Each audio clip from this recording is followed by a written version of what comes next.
سامعین، ذکر ہو رہا ہے سرایہ اور وفود۔ فتح مکہ سے یکسو ہو جانے کے بعد رسول اللہ صلی اللہ علیہ وسلم نے 25 رمضان 8 ہجری کو حضرت خالد بن ولید کی سرکردگی میں عزا کے انہدام کے لیے ایک سریہ روانہ فرمایا۔ عزا نخلا میں تھا۔ قریش اور سارے بنو کنانہ اس کی پوجا کرتے تھے اور یہ ان کا سب سے بڑا بت تھا۔ بنو شیبان اس کے مجاور تھے۔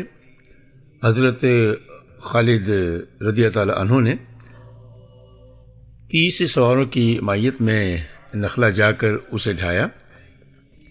واپسی پر رسول اللہ صلی اللہ علیہ وسلم نے دریافت فرمایا کہ تم نے کچھ دیکھا بھی تھا؟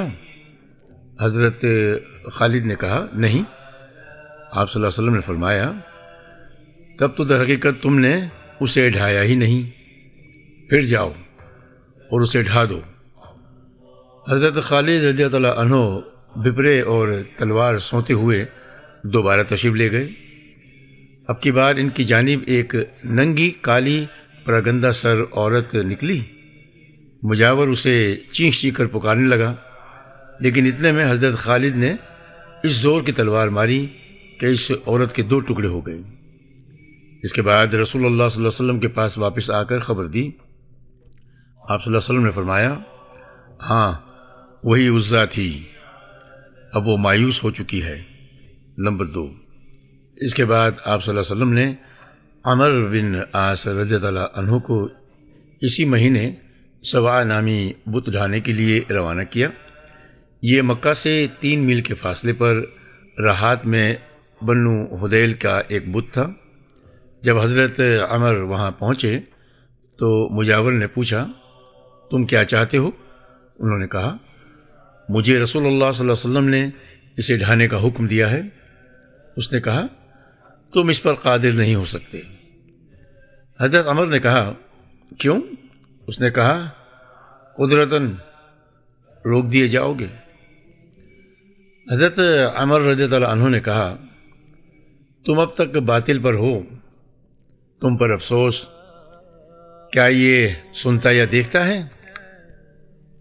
اس کے بعد بت کے پاس جا کر اسے توڑ ڈالا اور اپنے ساتھیوں کو حکم دیا کہ وہ اس کے خزانے والا مکان ڈھا دیں، لیکن اس میں کچھ نہ ملا۔ پھر مجاور سے فرمایا کہو کیسا رہا؟ اس نے کہا میں اللہ کے لیے اسلام لایا۔ نمبر 3، اسی ماہ حضرت سعد بن زید اشعلی کو 20 سوار دے کر منات کی جانب روانہ کیا۔ یہ قدید کے پاس مسلل میں اوس و خجرج اور غسان وغیرہ کا بت تھا۔ جب حضرت سعد وہاں پہنچے تو اس کے مجاور نے ان سے کہا تم کیا چاہتے ہو؟ انہوں نے کہا منات کو ڈھانا چاہتا ہوں۔ اس نے کہا تم جانو اور تمہارا کام جانے۔ حضرت سعد رضی اللہ عنہ منات کی طرف بڑھے تو ایک کالی ننگی پرگندہ سر عورت نکلی۔ وہ اپنا سینہ پیٹ پیٹ کر ہائے ہائے کر رہی تھی۔ اس سے مجاور نے کہا منات اپنے کچھ نافرمانوں کو پکڑ لے، لیکن اتنے میں حضرت سعد نے تلوار مار کر اس کا کام تمام کر دیا۔ پھر لپک کر بت ڈھا دیا اور اسے توڑ پھوڑ ڈالا۔ خزانے میں کچھ نہ ملا۔ نمبر 4، عزا کو ڈھا کر حضرت خالد بن ولید رضی اللہ تعالیٰ عنہ واپس آئے تو انہیں رسول اللہ صلی اللہ علیہ وسلم نے اسی ماہ شعبان کے مہینے میں 8 ہجری میں بنو جزیمہ کے پاس روانہ فرمایا، لیکن مقصود حملہ نہیں بلکہ اسلام کی تبلیغ تھی۔ حضرت خالد بن ولید رضی اللہ عنہ مہاجرین و انصار اور بنو سلیم کے 350 افراد لے کر روانہ ہوئے اور بنو جزیمہ کے پاس پہنچ کر اسلام کی دعوت دی۔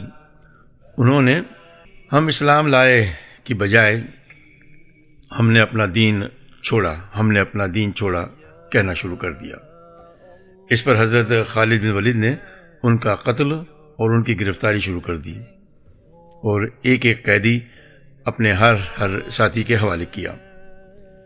پھر ایک دن حکم دیا کہ ہر آدمی اپنے قیدی کو قتل کر دے، لیکن حضرت ابن عمر اور ان کے ساتھیوں نے اس حکم کی تعمیل سے انکار کر دیا، اور جب نبی صلی اللہ علیہ وسلم کے پاس آئے تو آپ صلی اللہ علیہ وسلم سے اس کا تذکرہ کیا۔ آپ نے اپنے دونوں ہاتھ اٹھائے اور 2 بار فرمایا، اے اللہ، خالد نے جو کچھ کیا ہے اس سے تیری طرف برات اختیار کرتا ہوں۔ اس موقع پر صرف بنو سلیم کے لوگوں نے اپنے قیدیوں کو قتل کیا تھا، انصار و مہاجرین نے قتل نہیں کیا تھا۔ رسول اللہ صلی اللہ علیہ وسلم نے حضرت علی رضی اللہ تعالیٰ عنہ کو بھیج کر ان کے مقتولین کی دید اور ان کے نقصانات کا معاوضہ ادا فرمایا۔ اس معاملے میں حضرت خالد اور حضرت عبد الرحمن بن عوف رضی اللہ عنہما کے درمیان کچھ سخت کلامی اور کشیدگی ہو گئی تھی۔ اس کی خبر رسول اللہ صلی اللہ علیہ وسلم کو ہوئی تو آپ نے فرمایا، خالد ٹھہر جاؤ، میرے رفقا کو کچھ کہنے سے باز رہو، خدا کی قسم اگر احد پہاڑ سونا ہو جائے اور وہ سارا کے سارا تم اللہ کی راہ میں خرچ کر دو، تب بھی میرے رفقا میں سے کسی ایک آدمی کی ایک صبح کی عبادت یا ایک شام کی عبادت کو نہیں پہنچ سکتے۔ سامعین، یہ ہے غزوہ فتح مکہ۔ یہی وہ فیصلہ کن معرکہ اور فتح عظیم ہے جس نے بت پرستی کی قوت مکمل طور پر توڑ کر رکھ دی، اور اس کا کام اسی طرح تمام کر دیا کہ جزیرۃ العرب میں اس کے باقی رہنے کی کوئی گنجائش اور کوئی وجہ جواز نہ رہ گئی، کیونکہ عام قبائل منتظر تھے کہ مسلمانوں اور بت پرستوں میں جو معرکہ آرائی چل رہی ہے، دیکھیں اس کا انجام کیا ہوتا ہے۔ ان قبائل کو یہ بات بھی اچھی طرح معلوم تھی کہ حرم پر وہی مسلط ہو سکتا ہے جو حق پر ہو۔ ان کے اس یقین کامل میں مزید حد درجہ پختگی نصف صدی پہلے اصحاب فیل، ابرہہ اور اس کے ساتھیوں کے واقعے سے آ گئی تھی، کیونکہ اہل عرب نے دیکھ لیا تھا کہ ابرہہ اور اس کے ساتھیوں نے بیت اللہ کا رخ کیا تو اللہ نے انہیں ہلاک کر کے بت بنا دیا۔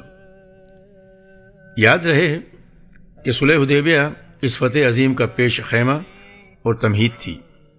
اس کی وجہ سے امن و امان کا دورہ ہو گیا، لوگ کھل کر ایک دوسرے سے باتیں کرتے تھے، اسلام کے متعلق تبادلہ خیال اور بحثیں ہوتی تھیں۔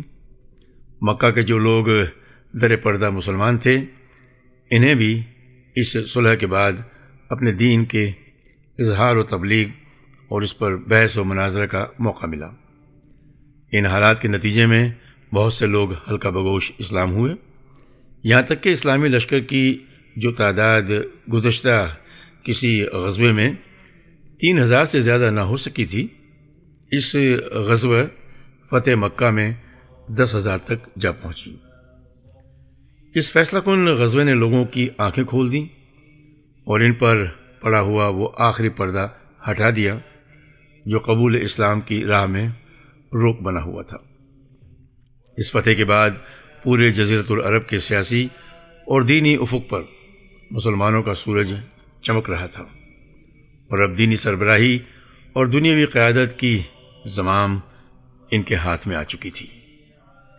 گویا صلح حدیبیہ کے بعد جو مسلمانوں کے حق میں مفید تغیر شروع ہوا تھا، اس فتح کے ذریعے مکمل اور تمام ہو گیا، اور اس کے بعد ایک دوسرا دور شروع ہوا جو پورے طور پر مسلمانوں کے حق میں تھا اور جس میں پوری صورتحال مسلمانوں کے قابو میں تھی، اور عرب اقوام کے سامنے صرف ایک ہی راستہ تھا کہ وہ وفود کی شکل میں رسول اللہ صلی اللہ علیہ وسلم کی خدمت میں حاضر ہو کر اسلام قبول کر لیں اور آپ صلی اللہ علیہ وسلم کی دعوت لے کر 4 دانگ عالم میں پھیل جائیں۔ اگلے 2 برسوں میں اسی کی تیاری کی گئی۔ یہ رسول اللہ صلی اللہ علیہ وسلم کی پیغمبرانہ زندگی کا آخری مرحلہ ہے جو آپ صلی اللہ علیہ وسلم کی اسلامی دعوت کے ان نتائج کی نمائندگی کرتا ہے جنہیں آپ صلی اللہ علیہ وسلم نے تقریباً 23 سال کی طویل جد و جہد، مشکلات و مشقت، ہنگاموں اور فتنوں، فسادات اور جنگوں اور خون ریز مارکوں کے بعد حاصل کیا تھا۔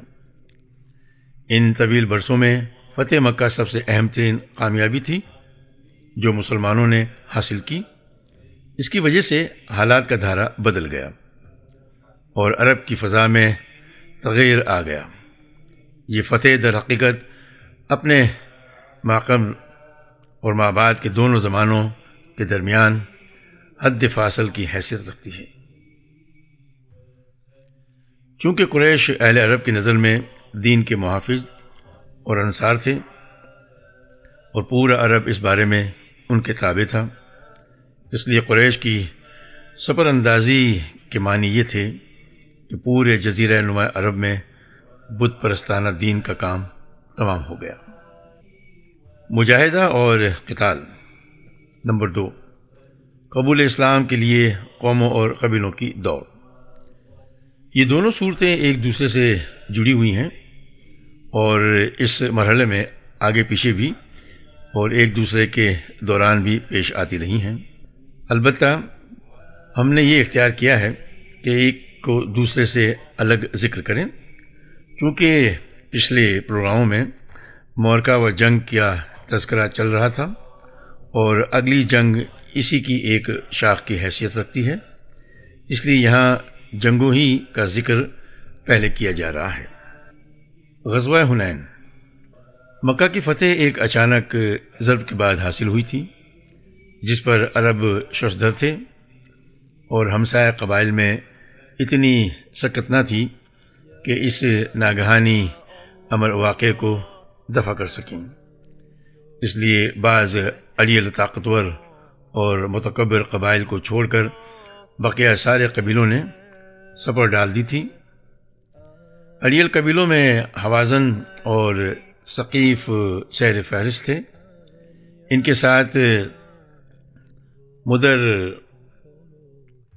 جشم اور سعد بن بکر کے قبائل اور بنو حلال کے کچھ لوگ بھی شامل ہو گئے تھے۔ ان سب قبیلوں کا تعلق قیس اعلان تھا۔ انہیں یہ بات اپنی خودی اور عزت نفس کے خلاف معلوم ہو رہی تھی کہ مسلمانوں کے سامنے سپر انداز ہو جائیں، اس لیے ان قبائل نے مالک بن عوف نصری کے پاس جمع ہو کر طے کیا کہ مسلمانوں پر یلغار کی جائے۔ ذکر ہو رہا ہے دشمن کی روانگی اور اوتاس میں پڑاؤ۔ اسی فیصلے کے بعد مسلمانوں سے جنگ کے لیے ان کی روانگی عمل میں آئی تو جنرل کمانڈر مالک بن عوف لوگوں کے ساتھ ان کے مال مویشی اور بال بچے بھی کھینچ لایا اور آگے بڑھ کر وادی اوتاس میں خیمہ زن ہوا۔ یہ حنین کے قریب بنو حوازن کے علاقے میں ایک وادی ہے، لیکن یہ وادی حنین سے علیحدہ ہے۔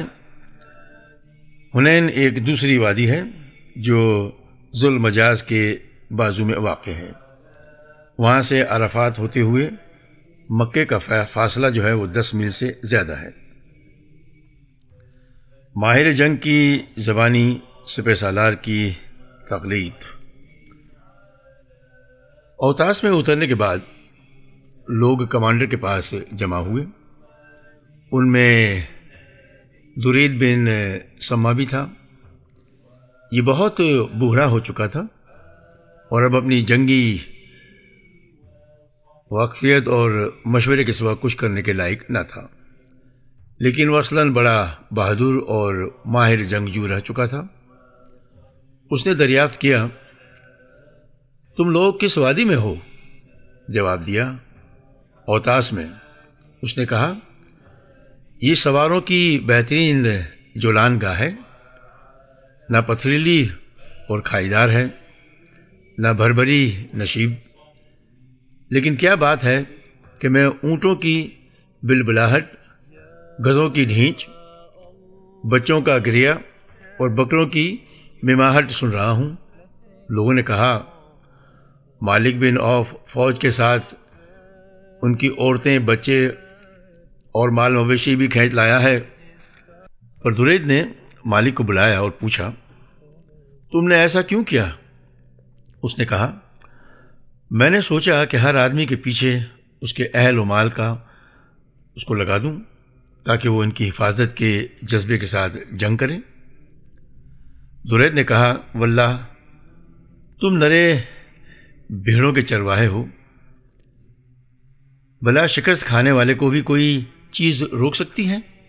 دیکھو، اگر جنگ میں تم غالب رہے تو بھی تمہارے لیے شمشیر و سنان سے مسلح آدمی ہی مفید ہے، اور اگر شکست کھا گئے تو پھر تمہیں اپنے اہل اور مال کے سلسلے میں رسوا ہونا پڑے گا۔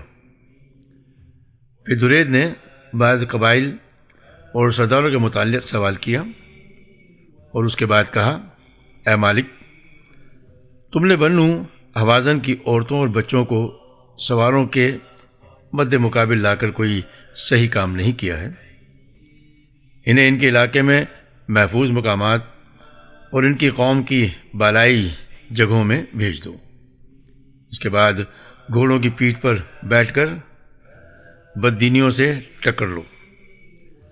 اگر تم نے فتح حاصل کی تو پیچھے والے تم سے آن ملیں گے، اور اگر تمہیں شکست سے دوچار ہونا پڑا تو تمہارے اہل و عیال اور مال و مویشی بہرحال محفوظ رہیں گے۔ لیکن جنرل کمانڈر مالک نے یہ مشورہ مسترد کر دیا اور کہا، خدا کی قسم، میں ایسا نہیں کر سکتا۔ تم بوڑھے ہو چکے ہو اور تمہاری عقل بھی بوڑھی ہو چکی ہے۔ واللہ یا تو حوازن میری اطاعت کریں یا میں اس تلوار پر ٹیک لگا دوں گا اور یہ میری پیٹھ کے آر پار نکل جائے گی۔ در حقیقت مالک کو یہ گوارا نہ ہوا کہ اس جنگ میں درید کا بھی نام یا مشورہ شامل ہو۔ حوازن نے کہا، ہم نے تمہاری اطاعت کی۔ اس پر درید نے کہا، یہ ایسی جنگ ہے جس میں نہ صحیح طور پر شریک ہوں اور نہ بالکل الگ ہوں۔ کاش میں اس میں جوان ہوتا، تگ و تاز اور بھاگ دوڑ کرتا، ٹانگ کے لمبے بالوں والے اور میانہ قسم کی بکری جیسے گھوڑے کی قیادت کرتا۔ دشمن کے جاسوس۔ اس کے بعد مالک کے 2 جاسوس آئے جو مسلمانوں کے حالات کا پتہ لگانے پر مامور کیے گئے تھے۔ ان کی حالت یہ تھی کہ ان کا جوڑ ٹوٹ پھوٹ گیا تھا۔ مالک نے کہا، تمہاری تباہی ہو، تمہیں کیا ہو گیا ہے؟ انہوں نے کہا، ہم نے کچھ چت قبرے گھوڑے پر سفید انسان دیکھے، اور اتنے میں واللہ ہماری وہ حالت ہو گئی جسے تم دیکھ رہے ہو۔ رسول اللہ صلی اللہ علیہ وسلم کے جاسوس۔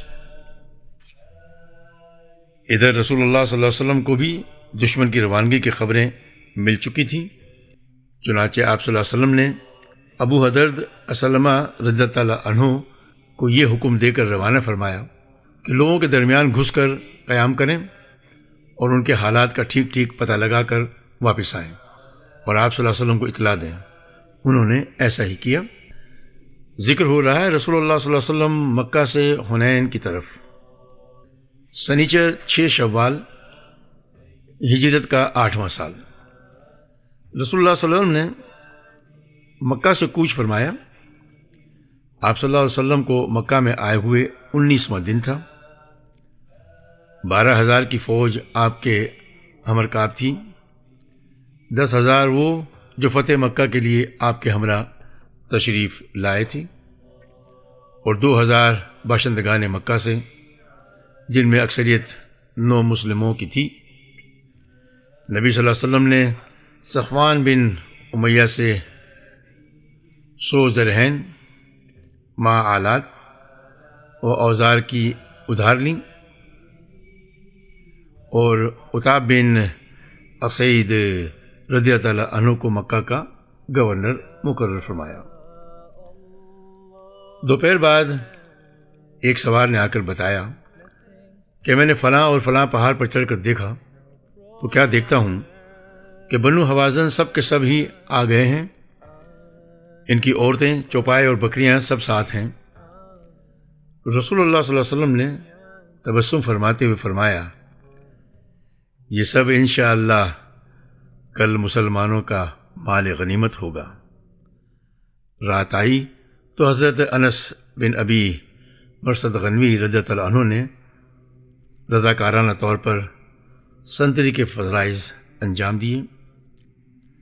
انہیں جاتے ہوئے لوگوں نے بیر کا ایک بڑا سا درخت دیکھا جس کو ذات الوات کہا جاتا تھا۔